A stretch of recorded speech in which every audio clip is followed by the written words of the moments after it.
This is Darth Matthew, host of the Star Wars Generations and Superhero Ethics podcast, and I find your lack of membership disturbing. You can free yourself from the ads of those rebel scum by going to theethicalpanda.com and clicking join for $5 a month, $55 a year. No more ads, only the episodes, just as the Emperor intended.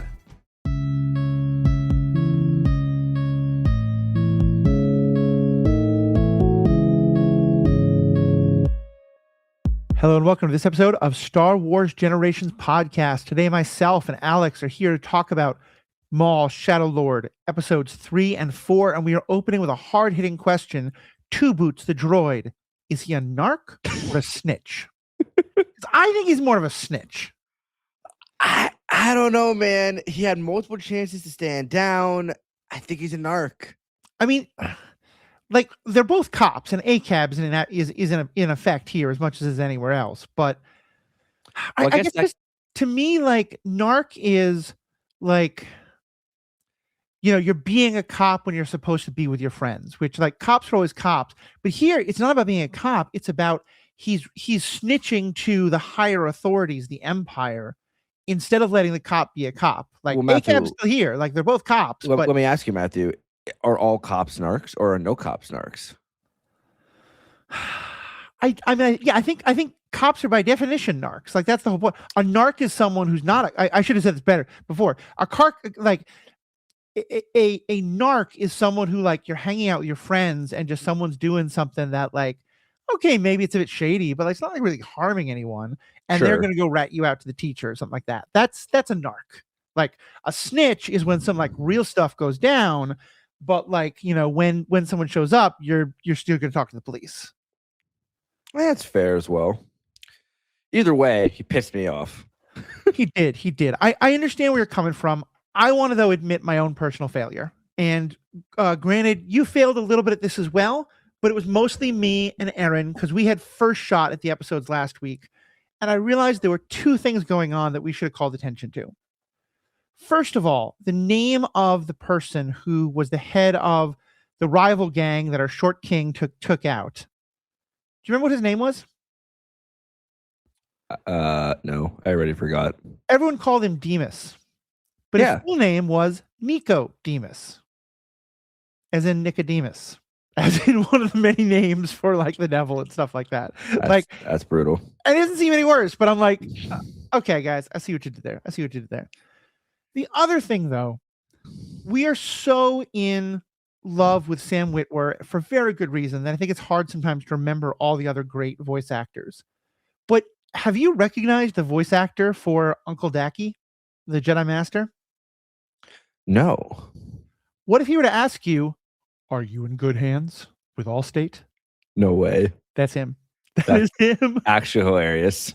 Yeah, so that is Dennis Haysbert, who's done a lot of things. He's been in a lot of productions, but probably most people know him as one of the voices of Allstate Insurance. That's actually wild. I did not know that was him. Yeah. I went down a rabbit hole, though, because I was wrong. But I listening to Mark Krim talk, I was like, is that Mark Hamill?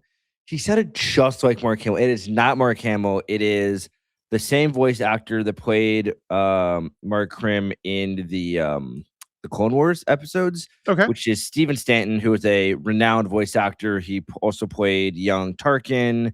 He voices many different characters, kind of just auxiliary characters, but I was convinced that it was Mark Hamill and I was wrong. So, I mean, I think there's two things there. One is that it is hard to tell voice actors apart sometimes. You know, we're focused on the visuals and stuff like that.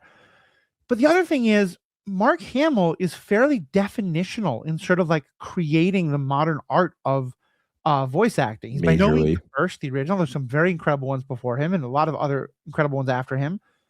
But there's a certain vocal style that he has helped to define that I think a lot of other people have mimicked to some extent, whether intentionally or unintentionally. Agreed. In the same way that, like, you know, every kind of tough guy actor is to some extent, like, influenced by John Wayne and Humphrey Bogart and stuff like that. Sure, yeah. So yeah, it's. I have definitely had others where I was like, "Is that Mark Hamill?" No, okay, no, it's not. Because he also Mark Hamill loves to just sneak into random little, like, voice line, like voice. He does, auxiliary characters. Like, wait a minute, that was Mark Hamill just as a random character.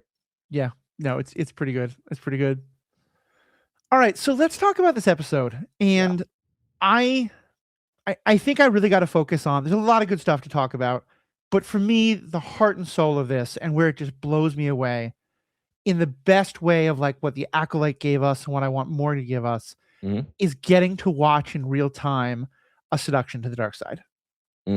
Because what Maul is doing of bringing Devon in, like we've joked about this before, but I've said that like I think the Emperor, other than Anakin, is generally really bad at convincing people to join the dark side, in part because he says, hey, look at this trap. Look at this trap. Don't you want to step in it? Give in to your anger. And of course, Luke is like, oh, so I shouldn't give in to my anger. Good tip. Thanks. There's some kind of like, and Palpatine did that again with some others, but with, in terms of what the Stranger did in Acolyte, in terms of what we saw Sidious trying to do, and especially here, what we see Maul do with Devon, he never does that. He just gently prods her anger. And he forces her to question things. Like just these first couple lines at the start hit me so hard, where, you know, he first says, I can tell that you are settled on who you believe I am. Would you like me to be that person? I am capable. That line also hit me hard. Like he's saying, like, look, I can be the villain if you want. I can be the boogeyman that the Jedi told you I was, but that's not me. And then later because again, it's not that he says, no, I am not like you because I am going to take care of you. He just offers to take care of her. And when she's surprised, then he says, I suppose concern about your well-being doesn't fit with what you've been told about me. But I invite you to look more closely. I mean, Maul is such like, that's why I love the character, is he's so refined. You listen to him and you're almost like, wait a minute, like, is he like sane? Like, is he right? Like he's one of those characters that really convinces you, like if I were, you know, in the shoes of Devon or any of the other, or Ezra or any of the other Jedi that have been tempted by him, I would be far more persuaded than Maul than by like Palpatine. I'm not gonna lie, it took Palpatine essentially 15 years, give or take, to turn Anakin. Maul was making quick work of these people. He is convincing them to at least give him a chance in a matter of minutes. Yeah. No, it's very different. I think because he's looking at what they're angry about and what they're upset about. And he does just such a good job of needling her about like, oh, I'm sure your master would be so proud of you if you killed me, you know, things like that. And that whole scene, Matthew, was honestly like, where like that conversation's happening. First, you know, it's very like, I'm making Cassius tea or sit together. And then it like goes on to like, you know, she grabs the red lightsaber and it's totally dark and like the flashes. It just felt very like, I don't know, like foreboding, foreshadowing.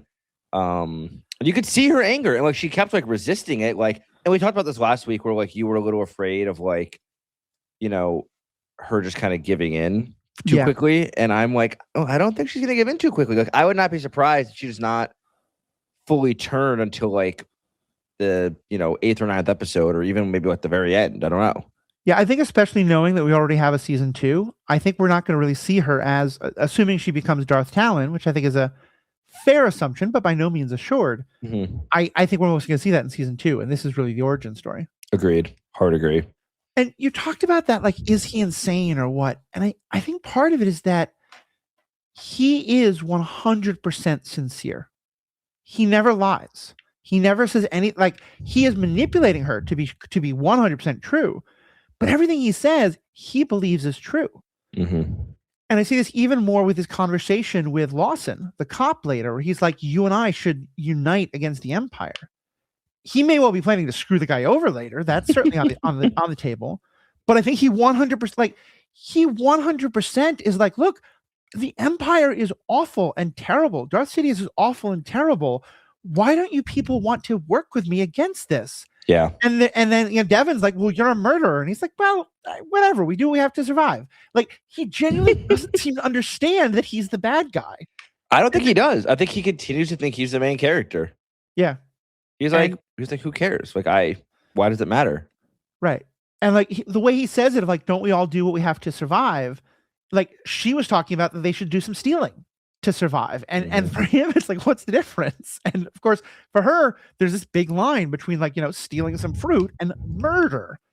But he's kind of pointing out, like, is there? I mean, I think there is, but like, why is that? And to be fair, I mean, like, everyone knows I defend Anakin, so I might as well defend Maul a little bit here. He does make a somewhat valid point of like, the Sith killed my mother, the Sith killed my brother. Now he is very much like, manipulating that a little bit, like, but it is true. Like, the Sith took everything from him and cast him aside. And so like, he probably genuinely believes that he is the victim in every situation. And he just does what he has to do to survive. And that is completely valid in his brain because he was, Palpatine tried to murder him multiple times. He was cast aside. Everything's been taken from him. Why shouldn't he do whatever he has to do to survive if everyone does whatever they want to do to him? Yeah. Well, I think the way he framed that especially was so telling. Like you said, he says, they killed my brother. They killed my mother. And yes, Mother Talzin was just kind of doing her own thing. And they sent like the droid army and Grievous. Yeah, they kind of tried to take out Dooku, but fair enough. But like they sent the droids and all them to Dathomir to wipe them out. Mm-hmm. Palpatine had no desire to kill Savage, though, his brother. They went to Sidious and tried to kill him. And Sidious fought back and killed the brother and let Maul live because he was going to use him. I'm going to have to correct you, Matthew. Okay, go ahead. Sidious did get on a shuttle himself and fly to Mandalore to fight them. Sidious went you're to right. them. You're right. I'm thinking of they later. I know what you're thinking of. I think that Sidious' intention though was to kill Savage just to make Maul suffer. It was not like 100%. Yeah, it was not like I need to kill Savage. It was just this is a useless pawn. Let me kill him to make Maul miserable. Yeah. Okay. Yeah. So I take that back. That's not the example I thought it was, but there definitely is that element. Yeah, he's crazy in that kind of way of. He has a frame of understanding the situation, and every fact is going to be twisted to fit that. But the fact is, a lot of facts already do. He's one of the only people who knows that this Emperor Palpatine, who's claiming to do everything for the good of the people, is Darth Sidious, and he knows so many things, and no one will listen to him. Mm-hmm. And it probably makes him feel crazy, honestly, and like he just wants someone to believe him and.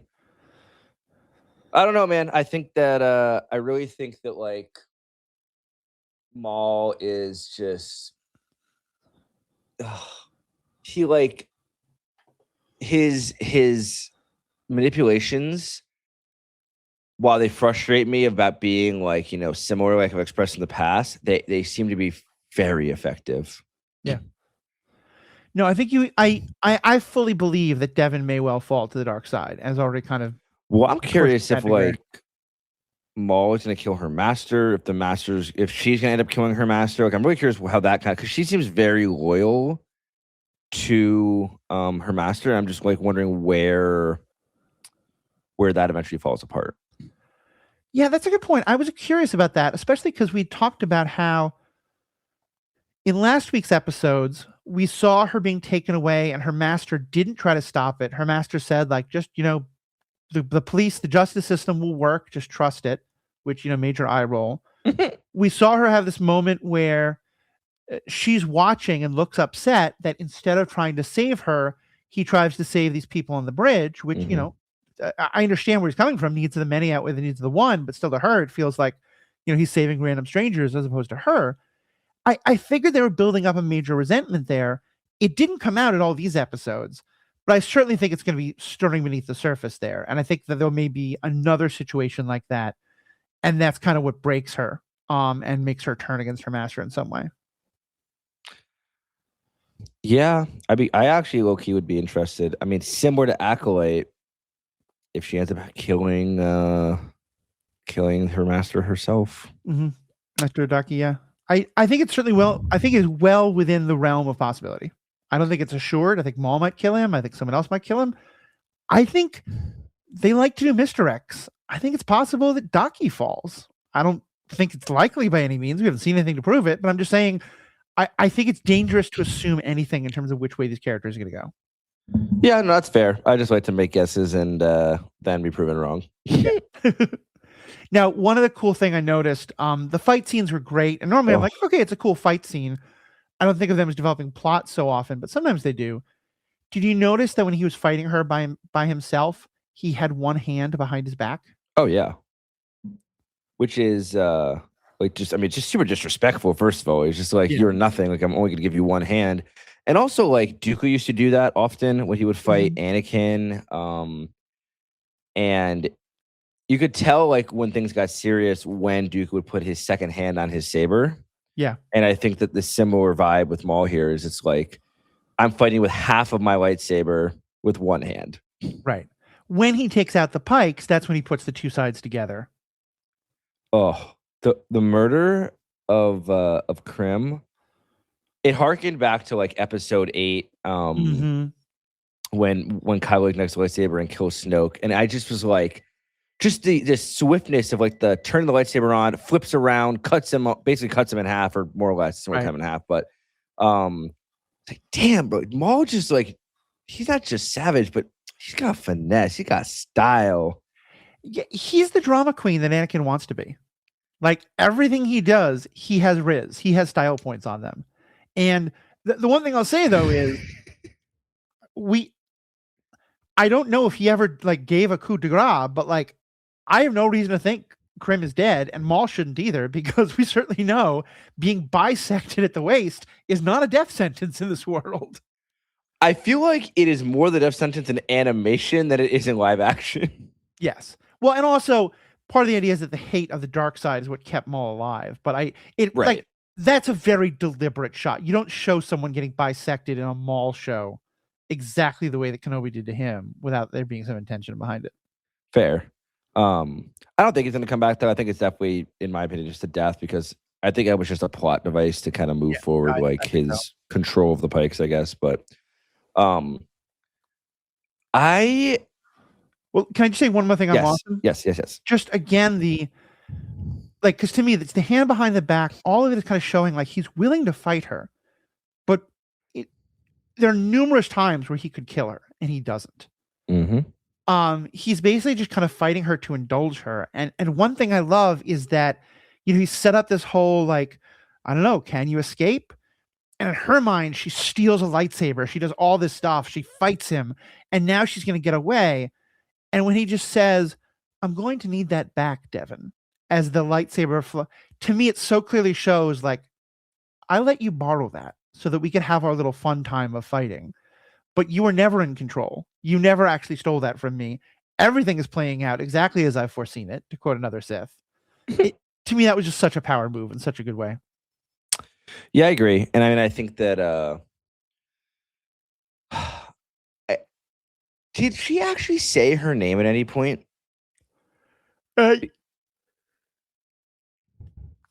think so. Yeah, I think that he says like, I would like to know your name, and she says it.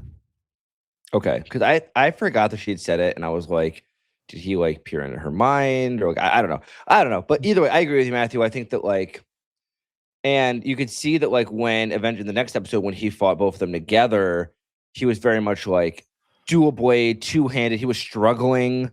Yeah. A little bit in the fight, and it really pissed him off that he was struggling, I think. But also like he ended up injuring I still can't remember the master's name. What is the master's name? We just got Master Daki. Daki, thank you. He injured Daki the most with a kick. Yeah. Like not even his lightsaber, which I thought was a little interesting. And but as Maul was escaping, he's like, trying to hit his robotic leg, and like he's just like pissed that like this Daki character's in the way. And I honestly wouldn't be surprised, like, if I had to make a not out of left field, but a larger prediction is the Empire is now here, Matthew. Literally the next episode name is like Inquisitor or Inquisitation, something with the word Inquisit. I think the Inquisitors are going to pull up, and they're going to stumble on Daki and Devon, and probably Daki's going to sacrifice himself to save Devon. Devon's going to go on a rage hate bend, kill the Inquisitor, and then Maul's going to just be there and be like, "Yeah, welcome to the dark side." Yeah, I'm proud of you. I could see that. I was thinking a little different of that Maul might help rescue Devon. And but either way, I think there's definitely going to be That would be Maul sort of using the Inquisitors to be like, I'm not the Jedi and I'm not them. That would be so on the nose with the Ezra thing too, though. Like all the Inquisitors pull up, and Maul's just like, "Let's fight them together. I'm on your side." And then he attacks Kanan. It would be so. Actually, it'd be kind of funny if, like, not funny, but it'd be interesting if he does that, kills Daki that way, and then thinks that like he could do that again with Kanan, and that's why he tries that with Kanan down the road and fails. I mean, yeah, like often I don't want things to just repeat, especially. Neither do I. But I think you're really onto something there in that if he does something and it works, then of course he would think to try it again with Kanan and Ezra. Yeah, I think that's a totally great idea. So let's move on to our wonderful cop. Again, not an on the nose name, with the cop with a troubled son named Lawson. Do we just have lacrosse in the Star Wars universe now? Like, they never named the sport his son was playing, but he was running carrying a stick that looked an awful lot like a lacrosse stick. Oh, it looked like a lacrosse stick, or like those, I don't know what the hell it's called, but did you ever play as a kid with those little, like, you hold it and it's just a little half circle arc and you would throw the ball back and forth? Yeah, it's called lacrosse. No, there's something else. I mean, I think there's like a like kind of like there's like what I think I know what you're talking about, and I always thought it was like the way wiffle ball is to baseball. And in our lovely show Maul, it is called Botekin, which is the galactic version of lacrosse. Yeah. Okay, cool. Also, I think the kid's in high school, and they must be in like the Botekin equivalent of Texas and Friday Night Lights, because that's a full stadium they've got. Like, that is a full stadium. 300 kids and their parents sitting in the bleachers rooting on the high school team. That is everyone in this town, is coming to root for, which high school athletics can be great, support it, but that is Friday Night Lights Texas style, because that was a big stadium. And Lawson just like gets access to like the I know there's a cop, but gets access to the field basically. I was like, okay. I did roll my eyes a little bit about him having to be pulled away, because it is just such a cliche of like the cop balancing his life with his personal life with his professional life. One thing though, I rewatched episodes 1 and 2 to kind of get ready for this, I hadn't caught before, is that his ex-wife works for the Empire. Yes, I picked up on that. At one point, it's like, is that part of why you have this hostility? Yeah, and I'm curious, like, what her role in the Empire is. I'm sure that we're gonna probably like get a scene at some point where like she's come there to like help on the, the mission to find Maul, and maybe she's ISB or something. That could be a very fun, awkward family reunion scene. Do you think we're gonna get? I mean, we're definitely gonna get an Inquisitor. I think, like, for sure. Do you think there's a cameo of any kind with Maul, Vader, Palpatine, Tarkin, any of like the big Imperial hitters, or Yularen and ISB? Like, I think possibly Yularen. I think for canon wise, it can't be. I think canon wise, it can't be Vader, because we've already kind of established that like he knew Anakin, he fought against Anakin, and later, in Rebels, he sort of like makes the connection of figuring out who Vader is. And so I to me, that would get kind of into the problems of the Kenobi show of like, I don't want things kind of stuck in the middle of that relationship that make it more confused. Well, didn't Maul figure it out at the end of the Clone Wars? Because he was the one that was like, you don't see what Anakin's going to become. I have to kill him. Right, but I don't think he realized that it was Vader himself. Like, I think he knew something was going to happen with Anakin. Well, I think he knew that it was Palpatine's prized people, and I think Maul still maybe wants to kill him, but I don't know. Either way, the point is, there's clearly so much mystery from Maul that having them meet, to me, I think, and as well as we don't need to bring in Vader, but I think Tarkin is a possibility. I think Yularen is a better possibility. Yeah.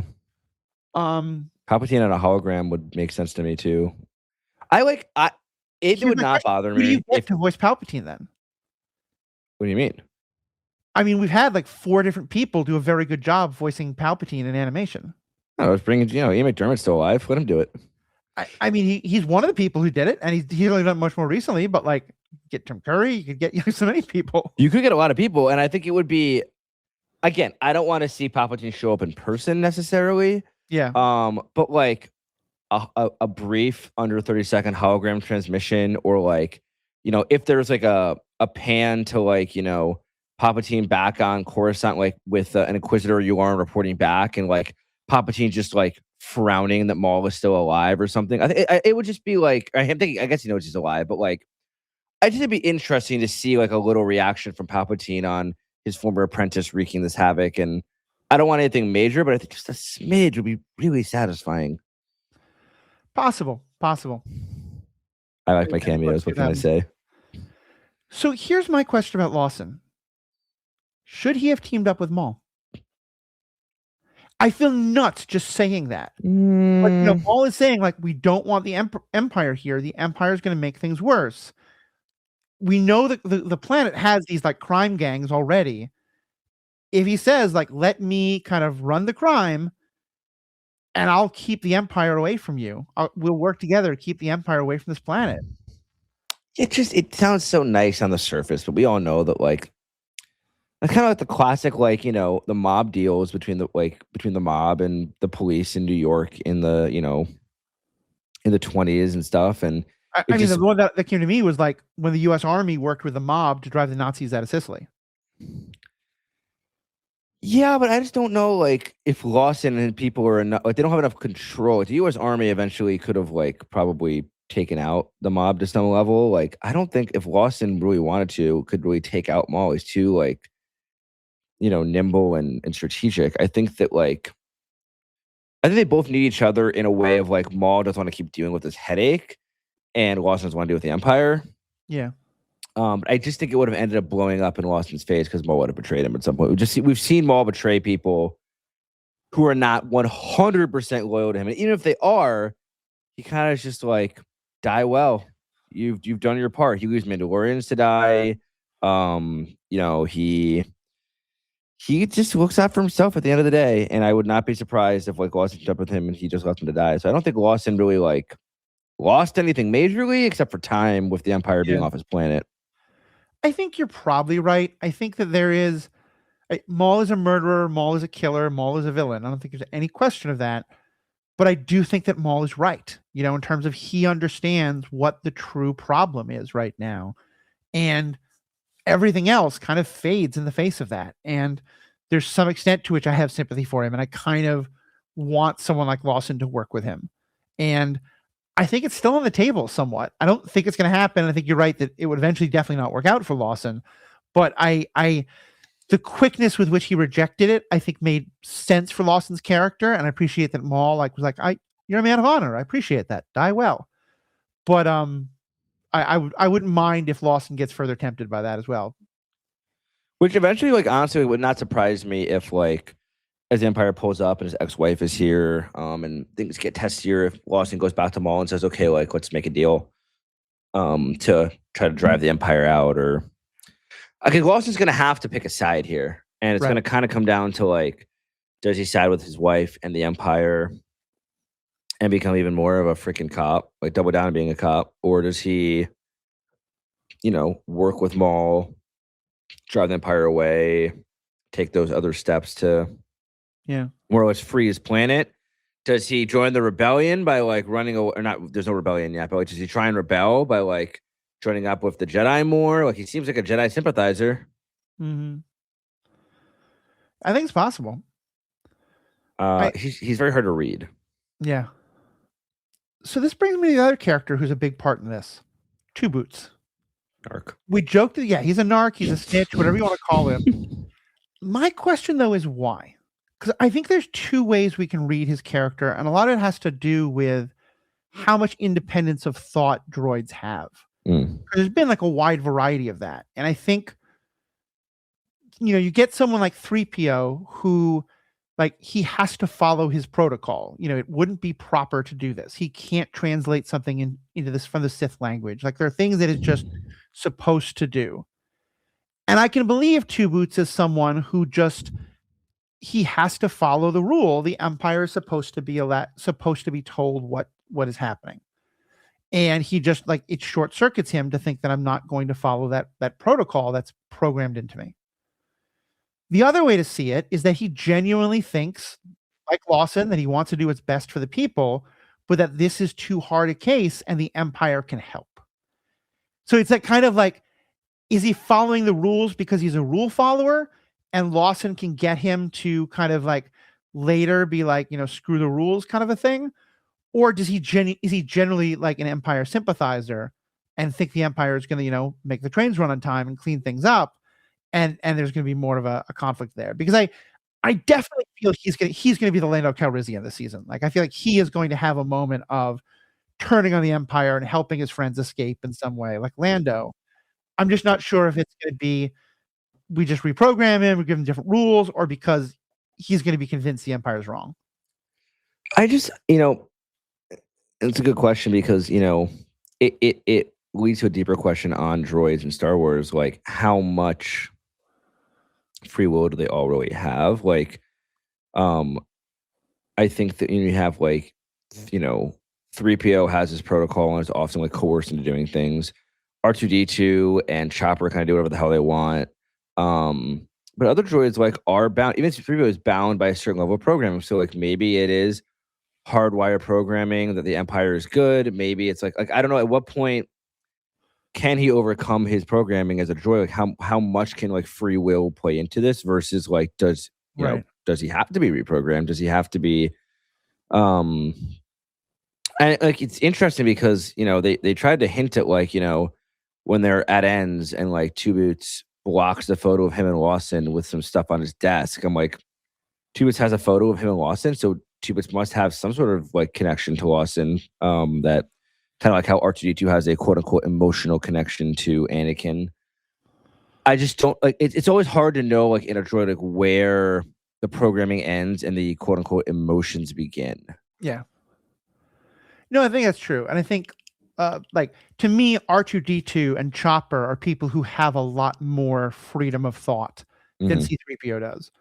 But even with C-3PO, I feel like there's a difference between I can't impersonate a god, it wouldn't be proper, versus, or taking part in rebellion, is against my programming, versus I am physically unable of translating from Sith into Galactic Basic or whatever, and where does Two Boots is directed towards the Empire lie? We don't know. And I don't think we're going to get that fully explained and fleshed out, but I think it'd be interesting because do you agree with my theory that he's quite possibly going to be Orlando this season? He could. I just don't know. Like that decision being made. Something has to happen with the programming, right? Because K2 makes crazy decisions because of his programming change. Do we even have any precedent for a droid just like fully changing and going rogue without a reprogramming? I feel like all the droids we know have been C-3PO says I can't impersonate a god, and Luke and Han convince him to. Like there are definitely times where he says, "This is my line, I can't cross it," but then they convince him to do otherwise. And granted, he thinks of Luke and Han as his masters, so like it might, I don't know. I think it's like protocol droids are like really designed to like serve their master, whatever they say. Right. Astromechs are meant to be really free thinking because they have to like fix a ship in the middle of space and like think on their feet, kind of. I don't know what level of autonomy a police droid has, but if given enough, then I could totally see him being like making a choice to like let Lawson escape or the Jedi escape or going the other way and like screwing Lawson. Yeah, and the betrayal there. And I think it's gonna be interesting. He doesn't call Lawson master. He doesn't have that kind of like. I think he is Lawson's subordinate, but the way like any other like lower person in the police force. At one point he says like, "I will respect your authority," in a way that is pretty damn insubordinate, but it's like very like, "I'll do it. I don't believe in you, but I'll do it." So, all right. Well, those are the main things I wanted to hit. Any of the last details or plot lines you wanted to dive into? I just wanted to give a little extra just desserts on the lightsaber duel between Daki, Devon, and Maul. I thought it was really well choreographed, really fun to watch. Watching Maul fight is always just a treat. Just seeing the expansion of the dual lightsaber style, even through animation. And I just Devon seems very devoted to Daki. Daki, that's his name. Yeah. but like you could see the anguish in her eyes, and like I think losing her very similar to Ventress, losing her master could just push her over the edge because she has lost everything. Yeah.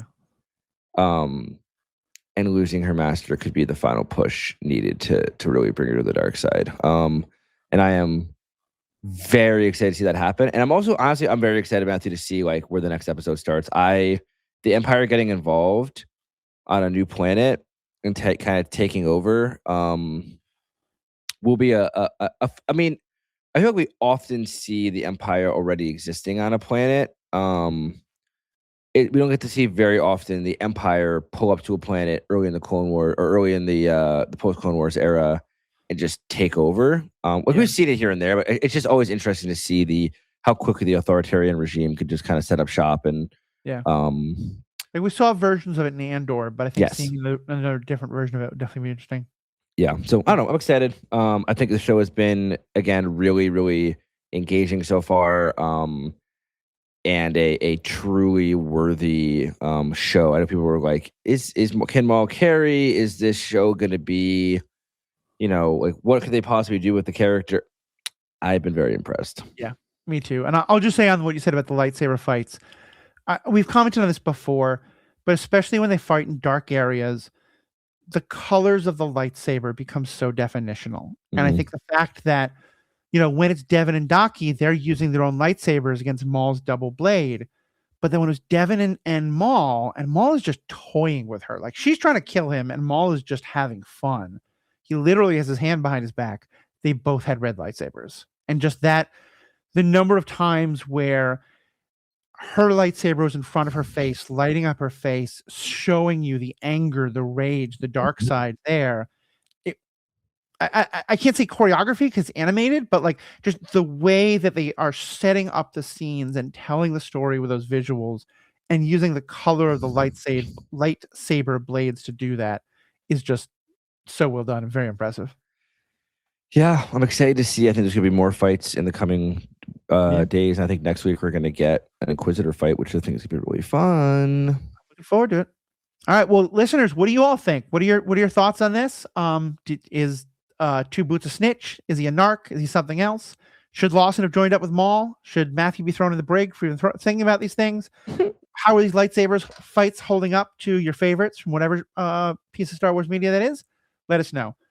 Write to Matthew at theethicalpanda.com or go to our show notes or to theethicalpanda.com, and there you'll find all the ways to contact us. Let us know. We had some listener feedback for episode last week. We'd love some for the kind of deeper reflections we're going to do in a couple of days. This time it'll be me and AK Ahab having fun with that. So please let us know.